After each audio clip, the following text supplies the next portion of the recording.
Seus problemas acabaram, meus queridos! Por quê? Porque agora estamos falando de temperamentos separadamente, na inclusão, no controle e no afeto. Sim, vamos falar tudo separadinho, como cada um reage, e você vai descobrir de uma vez por todas qual é o seu temperamento na inclusão, no controle e no afeto. Ou seja, como você pensa, como você age, como você sente. Vamos lá?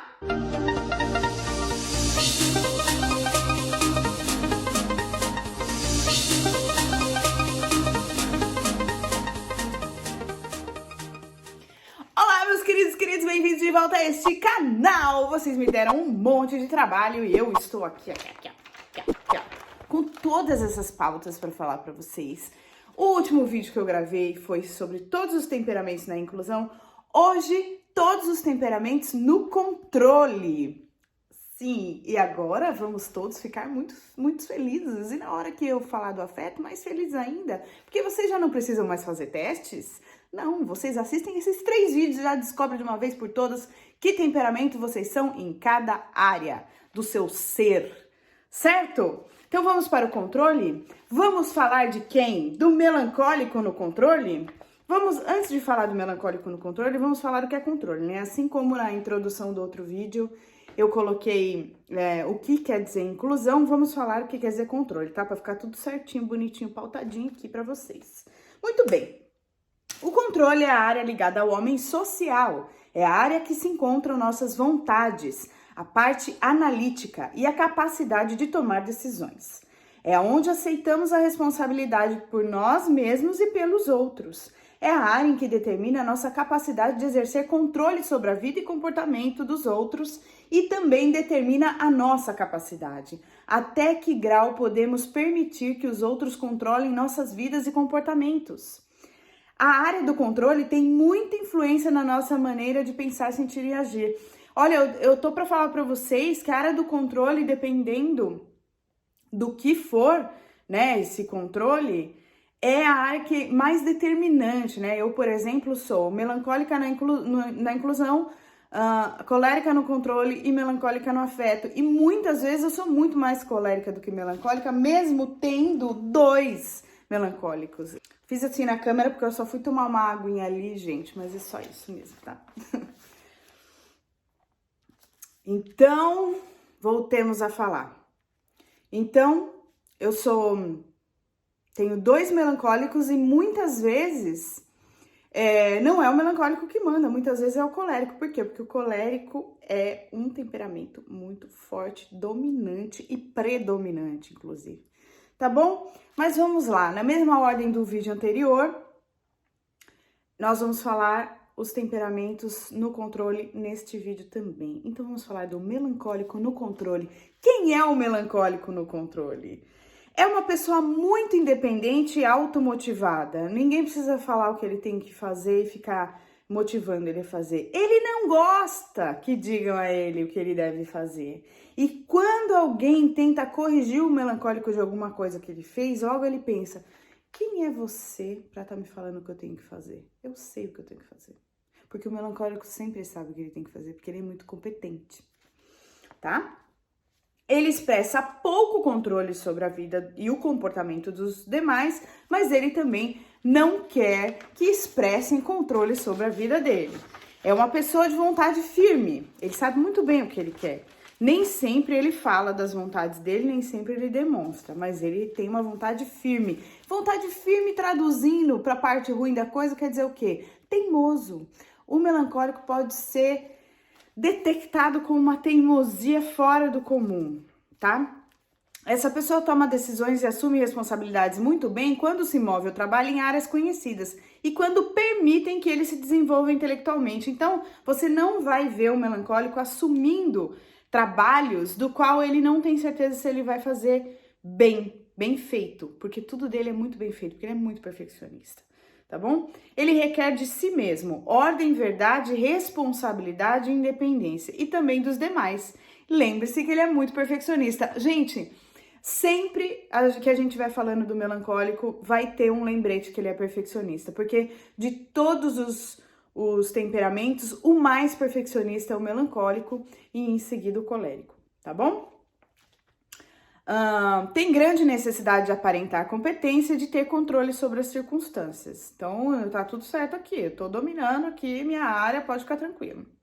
Essa pessoa não gosta de ser confrontada e pode reagir com fúria às críticas dos demais. Eu já falei muitas vezes em muitos vídeos pra você. Você fala pro melancólico que ele tá feio, agora você falar que ele é incompetente, que ele é burro, ai, fez besteira. Ele tem muito mais necessidade de aparentar ou de representar, né, competência do que beleza, tá? Essa pessoa não gosta de ser confrontada, já falei isso. Melancólico com relação ao controle. Tem uma coisa sobre a crítica. Antes de eu falar isso. Se você fizer uma crítica para o melancólico, tem que ser uma crítica muito bem fundamentada. Você tem que saber muito bem o que você está falando, por que você está falando e como você chegou a essa conclusão dessa crítica. Assim como o elogio. Tá? Então, o melancólico não gosta de ser elogiado sem fundamento nenhum, também não gosta de ser criticado sem fundamento nenhum. Aliás, gente que fala sem fundamento, ele nem dá ouvido. Se torna legalista, rígido e ele não gosta de se comprometer devido ao seu perfeccionismo, temor de ser rejeitado e do fracasso. Então, ele só vai se meter naquilo que ele tem certeza que ele domina, que ele tem certeza que vai dar certo na cabeça dele, né? Porque, como eu falei anteriormente, na inclusão, o melancólico tem a capacidade de visualizar as coisas já prontas. Então, no controle, o que ele faz? Não vou me meter com isso, não. Tá? É uma pessoa automotivada e intelectual, não aceita recomendações até que se prove a veracidade destas. Ou então, até que prove o grau superior intelectual do informante. Gente, se chegar pro melancólico, vamos fazer um curso, não sei do que. Ele até gosta da ideia do curso. Agora, se ele perceber que o professor não tá fundamentando direito o que ele tá falando, ou que ele sabe mais que a pessoa que tá orientando, ele vai perder o interesse, tá? Isso acontece muito com um subordinado melancólico. Se o chefe não souber direito o que tá falando, o melancólico muitas vezes sabe muito mais do que o chefe. Porque ele é mais CDF, vamos dizer assim. Eu não sei quem tem a minha idade que vai entender o que é ser CDF. É mais nerd. Tá? Pra eu ser um pouco mais moderna. Que mais? Rejeita a ideia de trabalhar em grupo devido ao medo do fracasso por parte dos demais membros do grupo. Ele prefere fazer o trabalho sozinho, colocar o nome de todo mundo, do que ele ter o trabalho mal feito e o nome dele ser sujo por conta disso. Tem sérios problemas com o perdão, por isso se sobrecarrega de culpas e amarguras. Muitas vezes, o melancólico, até ele entender o perdão, ele demora um pouco para perdoar os outros. Só que para perdoar a si mesmo, ele demora mais ainda, porque ele tem uma grande tendência de se culpar por tudo e de carregar sobre ele a amargura de ter cometido um erro. É muito verdade, eu sou muito desse jeito aí.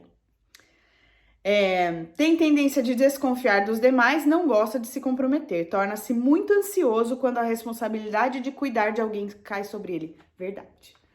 Muito verdade. Principalmente filho, sabe? Coisa que ele ficou responsável de cuidar, ele fica ansioso, porque daí aquilo toma totalmente o tempo dele e os pensamentos dele. Porque como eu já falei anteriormente no outro vídeo, ele gosta de resolver uma coisa de cada vez. Então, se ele tá responsável por alguém ou por alguma coisa, ele se dedica para aquilo, para que aquilo saia perfeitamente da maneira que ele planejou, tá bom?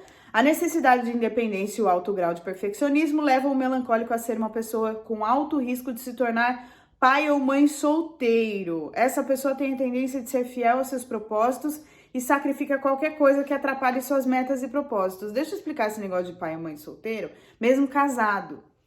Sabe pai ou mãe melancólica que fala, deixa que eu faço. Não, deixa que eu faço. Isso aqui é perigoso, deixa que eu faço. Então, ele acaba cuidando sozinho do filho, ou às vezes do cachorro, de qualquer coisa que o casal tenha se proposto a cuidar. Fiel aos seus propósitos, sacrifica... menino. Se ele botou um negócio na cabeça que ele tem que fazer, que aquilo... Ele tem que chegar lá, ele tem que bater aquela meta, ele vai sacrificar. Ele vai sacrificar o sono dele, ele vai sacrificar momentos com a família, ele vai sacrificar descanso, o que para o melancólico é muito terrível, que ele muito raramente sacrifica descanso, mas se ele tiver determinado a chegar numa meta, Ele vai. A necessidade, já falei. Perfeccionismo e o alto temor de rejeição levam o melancólico a ser a pessoa mais atenta ao trabalho e aos objetivos do que às relações pessoais. Então, assim como eu já falei no vídeo de inclusão, ele não se importa muito se vão falar ou não gostar dele por ele ser um pouco impopular. Ele tá mesmo preocupado em bater a meta no trabalho, tá bom? Quando encontra uma pessoa que conquista sua confiança por ter demonstrado capacidade intelectual e grau de autoridade, o melancólico tende a transferir a essa pessoa sua dependência, fazendo dela seu confidente. Consulta esse indivíduo com frequência para tomar decisões, e isso coloca o outro indivíduo em certo nível de tensão, pois o melancólico exige o mais alto grau de sigilo. Gente, o melancólico não confia em quase ninguém. E quando ele tem uma pessoa que ele passa a confiar, ele se entrega para essa pessoa. E isso acaba sendo muito perigoso, tanto para ele, mas sendo sobrecarregado para outra pessoa. Se a outra pessoa não tiver mal intencionada, né, tiver só realmente gostar muito de ser amiga desse melancólico aí, ela vai se sentir muito responsável por guardar os segredos dele. É um bom líder intelectual e não executivo. Então, é o pensante, sabe? É aquele que você vai apresentar seu projeto para ele, ele vai te ajudar em tudo, ele vai até melhorar. Mas ele não é aquele que põe o negócio para andar. Alguns melancólicos, se forem misturados com outros temperamentos, por exemplo, colérico ou sanguíneo, vai fazer andar sim. Se ele for sanguíneo, ele vai ser mais desorganizado. Se ele for colérico, ele vai ser mais exigente. Agora vamos falar do colérico com relação ao controle. Gente, eu só peço encarecidamente para que vocês não fiquem com raiva dos coléricos em relação ao controle, porque o colérico em relação ao controle é o colericão, é o colérico mais difícil de lidar e de gostar também. Mas os coléricos também amam, lembre-se sempre disso. Vou dar uma dica. Sabe como que o colérico demonstra amor por você? Tem nada a ver com... mas é bom saber. Fazendo as coisas por você, resolvendo as coisas para você e dando soluções para problemas seus. Tá bom, queridos? Tende a ser uma pessoa extremamente independente, não gosta que mandem nele nem que digam o que ele deve fazer. É uma pessoa impaciente e de reação muito rápida. Isso leva a tomar decisões por intuição. Ele gosta de estar no controle de qualquer responsabilidade assumida e não tolera a mínima interferência dos demais. Não se meta, não se meta, principalmente se você vê um colérico bem focado nos propósitos dele, tá? Tende a desenvolver uma grande necessidade de controlar a vida e o comportamento dos demais, principalmente quando o filho é colérico, já é casado, já tem a família dele, mas ele ainda determina o que os pais idosos vão fazer da vida, sabe esse tipo de coisa? Eu não sou assim, tá? Só queria dar essa declaração. Não tolera que ninguém controle sua vida e seus comportamentos. Ele é movido pela força da liderança para exercer controle e autoridade. Por isso se torna uma pessoa pouco simpática, porque ele é o mandão. Ele muitas vezes é o chatão. Suas habilidades de líder e sua pouca confiança nos demais fazem com que o colérico, com relação ao controle, tenha problemas em delegar responsabilidades, pois tem a tendência forte de sobrecarregar-se de responsabilidades. E aconteceu o quê? Um esgotamento emocional, por conta de tudo que ele se sobrecarrega, por tudo que ele inventa de fazer, mas ele mesmo se coloca nessa situação, tá? Gosta que os demais façam as coisas da maneira dele e quando alguém faz o contrário, se enche de ira com facilidade. Não tolera imperfeições dos demais e dá vazão à sua ira castigando, mesmo com confronto físico se for necessário. Então, aquele colérico não tratado é aquele colérico que é agressivo e vai pra cima, tá? O colérico é uma pessoa dominadora. Ele gosta muito de participar de atividades sociais em que ele pode exercer o seu controle e autoridade, e em muitos casos em busca do reconhecimento de sua liderança. É aquele líder da brincadeira, é o dono da bola. Ele exige submissão total. Ele gosta, né? Por mais que ele não exija, não seja aquela pessoa que demonstre tanto e que fale, eu exijo que vocês me respeitem. Por mais que ele não fale isso, ele demonstra de uma forma, ele tem um tipo de autoritarismo que as pessoas automaticamente obedecem ele. Mas quando ele se depara com outro colérico, aí parece aquela briga daquele animal, bisão. Edição, se tiver uma briga de bisão aí, se você quiser colocar, pode colocar. O colérico, quando encontra o outro colérico, gente, dá pau. Muito bem. Tem a tendência de usar as pessoas a fim de alcançar os seus propósitos, principalmente as de temperamentos mais fracos. Então, supinas, cuidado. Devido à sua força como líder, para ele é difícil dizer sinto muito ou pedir perdão. É difícil viver segundo as expectativas do colérico. Esses dias o meu marido falou para mim, meu Deus do céu, você é muito exigente em tudo, em todas as áreas. É difícil chegar nas suas expectativas, né? Eu falei, cada vez mais eu percebo que sim. Não é uma coisa que é consciente, gente, é uma coisa que vem. Tá? Vem acoplado. O colérico, com relação ao controle, nasce para ser o líder que executa projetos e que conduz as empresas em seus mais altos níveis de produção. Nenhum outro temperamento pode se igualar ao colérico nesse sentido, sempre concentrado na realização do projeto, não nos meios para consegui-lo. Então ele fala, eu não quero saber se o pato é macho, eu quero ovo. Entendeu? Essa é fala de colérico. Tende a associar-se com pessoas fáceis de dirigir e quando alcança seus objetivos, tende a criticar suas fraquezas. O colérico, ele não suporta a fraqueza perto dele. Então, ele vai ser aquele que vai falar, o que foi? Tá morrendo? Vamos, levanta! Anda! Tá? Tende a culpar os demais com relação aos seus próprios erros. Isso parece ser uma forma de satisfação própria. E ao fazê-lo, ignora a sua vulnerabilidade e mantém um alto conceito de si mesmo. Ou seja, ele é um se achão, né? Ele se acha muito maravilhoso. Gente, eu tô rindo, mas eu sei que tem gente aí que não tá gostando disso daí, não. Desculpa, gente. Isso aqui é científico, tá? O estudo. Não fui eu que falei, não fui eu que inventei. E eu não tô querendo pichar ninguém aqui, não. Tende a envolver-se com todos os grupos sociais possíveis com o objetivo de adquirir o controle e a autoridade. Ô, gente, colérico é sociável? É.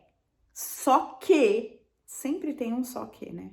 É pros interesses dele, tá? Ele não é sociável porque ele gosta de gente, porque ele é o amor em pessoa, não. Tá?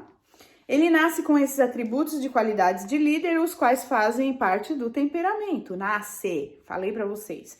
Quando nasce e se desenvolve em um lar com princípios e valores, tende a ser um líder positivo, que usa suas habilidades para o engrandecimento próprio e o da sociedade. Mas quando cresce sem princípios e valores, pode converter-se em um perigo para a humanidade. Exemplo, o apóstolo Paulo, antes dele se converter, né, ele matava cristãos, já dei esse exemplo aqui, e o Hitler, em sua tarefa destrutiva ensandecida. O Hitler não se converteu, morreu doido daquele jeito, todo mundo sabe tudo que ele fez de ruim, de errado, e obviamente ele era um colérico, muito provavelmente 3 vezes, porque eu nunca vi, tá? Eu nunca atendi um colérico que o teste desse colérico 3 vezes. Aliás, é raro dar 2 vezes colérico, muito raro. Mas acontece. Agora vamos falar do sanguíneo no controle. Eu vou falar uma curiosidade para vocês. É muito difícil uma pessoa se caracterizar sanguínea no controle. É muito mais no intelecto e no afeto, acho que no afeto, né, em sua maioria, é muito mais no intelecto e no afeto. No controle é muito raro uma pessoa dar sanguínea, tá? Mas eu vou falar como é o sanguíneo no controle. Muito extrovertido, muita energia intelectual, habilidades expressivas, grandes necessidades de relações pessoais, e aí ele pode ter um transtorno de dependência emocional, tá? Porque o sanguíneo, ele é muito grudento, ele é muito agarrado, ele quer muito tudo, ele quer muito estar com você, ele quer muito te ligar, ele quer muito marcar as coisas para fazer, ele acaba envolvendo as pessoas nos compromissos dele, e muitas vezes, já vou dar uma dica para sanguíneo que tem amigo melancólico, cuidado. O melancólico, ele não fala, mas ele não gosta de ser envolvido o tempo todo nas suas coisas e vai chegar uma hora que ele vai fugir. Porque muitas vezes ele não vai ter coragem de falar para não te magoar. Muito bem. Por um lado, ele sente a necessidade de controlar os demais, mas por outro, ele sente a necessidade de ser controlado. Isso se manifesta assim, ó. Às vezes, ele sente a necessidade de que os amigos liguem para ele e o procurem. Em outros momentos, ele sente a necessidade de ligar para os amigos. Então, ele fica enredando as pessoas nos compromissos dele, mas ele muitas vezes gostaria de ele ser convidado, tá? Se tiver amigo melancólico, coitado, raramente. Sua grande energia intelectual e sua extroversão o levam a ser uma pessoa hiperativa e que toma decisões sem muitas vezes analisar as consequências. Muitas vezes é levado a tomar decisões devido a reconhecimento. Às vezes ele faz as coisas só para ser reconhecido, só para chamar atenção mesmo. E sem analisar, né, as consequências e faz coisas que não deve, tá?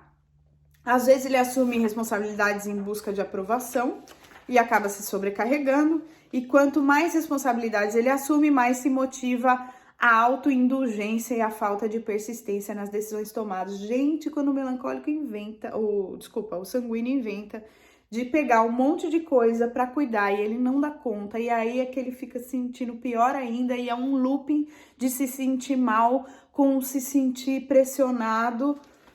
Terrível. O sanguíneo tende a ser moderado pela necessidade de amor, afetos e aceitação. Tem dificuldade de dizer não para as pessoas e também pode ser muito carinhoso, bondoso e gracioso. Da mesma forma que ele tem dificuldade de dizer não para as pessoas, quando ele ouve um não, ele não gosta. Ele perdoa rapidamente, mas ele não se conforma porque aquela pessoa não tá dando o mesmo amor que ele dá. É que é muito amor, né? Tende a ser modelado pela necessidade de amor, afetos e aceitação. Tem dificuldade, já falei isso. Tem uma grande necessidade de dar e receber atenção.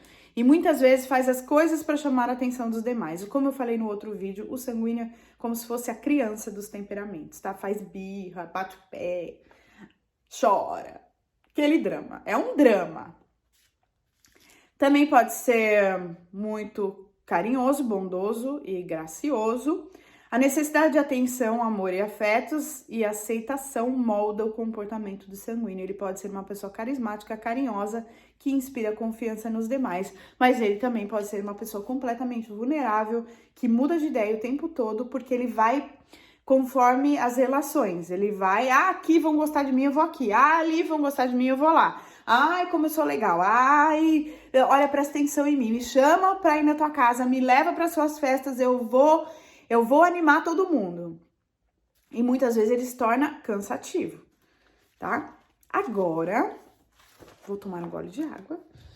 E vamos falar do fleumático no controle. Quem é o fleumático no controle? Tende a se associar muito bem com indivíduos que necessitam de controle moderado sobre sua vida e comportamentos. Ele também aceita controle moderado. Tudo do fleumático é moderado, tá? Lembre-se do significado da fleuma. Quando se trata de mudança, o fleumático, com relação ao controle, tende a ser uma das pessoas mais difíceis de mudar. É o empacado, ele é teimoso. E quanto mais tentam fazê-lo mudar, mais teimoso ele se torna. É assim, o melancólico é teimoso? Ele é teimoso. Ele é teimoso com aquilo que ele acredita. O fleumático é teimoso? Ele é teimoso porque ele não quer mudar. Ele é teimoso com mudança, daí ele empaca, tá? Quando se trata de motivação, o fleumático é automotivado, por isso não adianta pressioná-lo e nem prometer coisas para ele. Quando alguém trata de pressioná-lo para que ele haja com mais rapidez, ele é do tipo que vai falar, faz você. Mas não nem vai ficar com raiva, ele vai falar, faz você, porque eu não vou fazer, tá? Obrigada.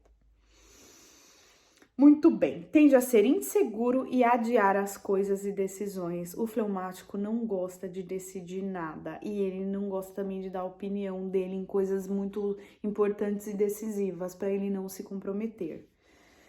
Raramente participa de algo que o remova dos seus propósitos. Se ele vê que é um negócio que ele não gosta, ele não vai. E pronto. E acabou. E não arruma confusão com ninguém. Tende a ser pouco emocional, mas com um sentido de humor de poucos movimentos, em que predomina a calma, a fleuma.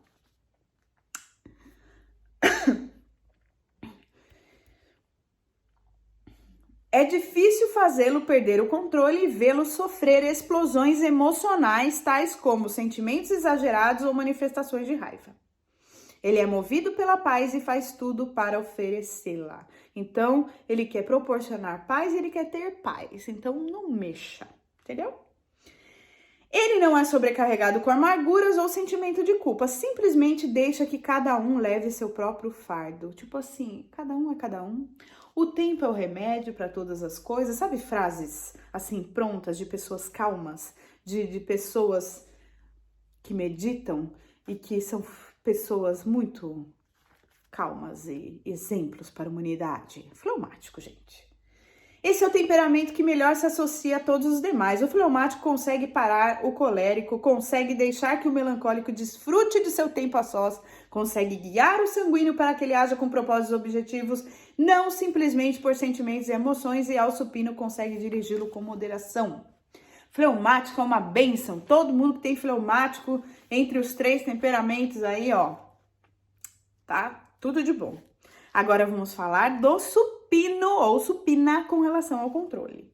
É uma pessoa dependente, motivada pelo sentido de culpa, pelo temor do castigo e pelo reconhecimento. Expressa muito pouco controle sobre a vida e os comportamentos dos demais, mas necessita que os outros exerçam um grande controle sobre a sua vida e comportamento. Ele se alegra em apoiar e seguir os líderes em vez de assumir a liderança. Ele prefere estar nos bastidores. Tem grande habilidade para servir quando envolvido em relações profundas, mas necessita ser reconhecido por qualquer serviço que faça. O supina necessita de reconhecimento. Por favor, se você tem supina na sua casa, comece a falar mais palavras de afirmação. Tem grande necessidade de um confidente pessoal que o ajude a tomar decisões e a compartilhar as responsabilidades de tais decisões. Tem um espírito muito gentil, serviçal e obediente. Ninguém pode superar o supina na gentileza, serviço e obediência. Fica muito ansioso quando se encontra em situações em que tem que tomar decisões independentemente. Ele gosta sempre de pedir opinião para alguém de quem ele confia muito, tá? A pessoa com esse temperamento tem comportamento indireto. Muitas vezes ela quer que os demais saibam seus desejos, mas ela não quer fazer. Ela quer que os outros adivinhem.